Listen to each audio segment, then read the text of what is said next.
Let us cap off the year by looking back at some of the biggest sneaker headlines from 2022. Starting off with some of the biggest breakups of the year. First and most notably, Adidas decided to end their long-term partnership with Ye. Nike decided to end their relationship with Kyrie Irving. And everybody seemed to disavow and break up with Balenciaga. It was a big year for sneaker lawsuits. Nike decided to sue StockX over NFT. Then they added to that claim by accusing StockX of selling fake Nike products. And then they supplemented their legal proceedings with even more claims of buying fakes through StockX. Nike also filed trademark infringement lawsuits against Omi in a Hellcat and Cool KIY for their rip-off Jordan 1s and Dunks. You might have thought at this point that the bootleggers out there would have seen what happens to people like Warren Lotus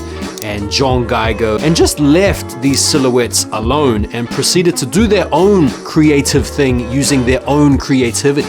But no. Another big story from 2022 was the dissolving of Zade's Kicks and the indictments against the man for taking millions of dollars in pre-sales for sneakers that he wasn't able to provide his customers. It wouldn't be a modern day sneaker year without the brand Mischief getting sued by someone. This year it was Vans who sued Mischief for copying the Vans old school with their take on it called the Wavy Babies. It was a record-breaking year for Travis Scott sneakers, the Reverse Mochas, which was the most desired sneaker on the Nike Sneakers app this year according to member entries, and netting 2.4 million raffle entries on the Travis Scott website, only to be outdone in more recent times by the Travis Scott Black Phantom, which netted 3.5 million raffle entries on the Travis Scott website. Nike announced plans to clamp down on reselling by issuing new policy announcements regarding returning sneakers, monitoring purchase behavior, and also trying to clamp down on bots. It was another huge year for collabs, with the biggest collab arguably being between Nike and Louis Vuitton with their take on the Air Force One. This was an incredible release, very exclusive, and the auctioned pairs were going for hundreds of thousands of dollars. It was also a really awesome year for the return of some OG classics. For me, most notably the Playoff 12s, Fire Red Jordan 3s, Chicago 1s, the Cardinal 7s, the Air Max 97 Silver Bullets, and the Chicago 2s. There were some awesome OG retros this year. The most disappointing release of the year, in my opinion, were the Lost and Founds. There was a lot of talk in the build-up to this release of Nike clamping down on reselling and targeting bots, and we were all kind of assured that there would be more of a level playing field for this release.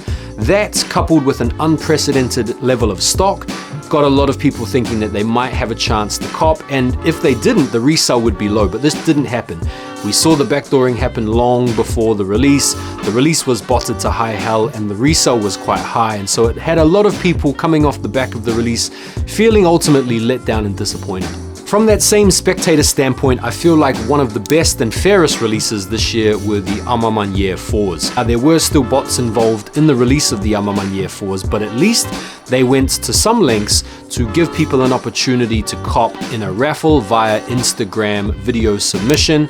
The release itself seemed to me to be pretty fair. I saw a lot of people cop manually through the website, and they did actually manage to get a hold of orders with multiple pairs and cancel them and re-release again, only for the release to be botted again. But I feel like they took a lot of steps to ensure that that release was handled more fairly. And there we have it. There is my very quick 2022 sneaker wrap-up. It's been a great year. As a side note for me personally, it's also been an awesome year because this was the year that I finally started my sneaker YouTube channel, and here I am at the end of 2022, very close to 80,000 subscribers. It's now turning into a little bit more than just a hobby and something that I do for a little bit of fun. Content creation is now starting to become a little bit more serious for me, and I have you guys to thank, because without your support and your engagement and your encouragement and your feedback, I wouldn't be motivated to keep pumping out the content at the clip and the rates that I am currently doing so. So if you are following me and subscribe to me, I want to say thank you. If you're not, please do. I look forward to bringing you guys more awesome content in 2023, and I wish you guys all the best for the upcoming year. Looking forward to seeing you on the next video and in the new year. Take care for now, and peace.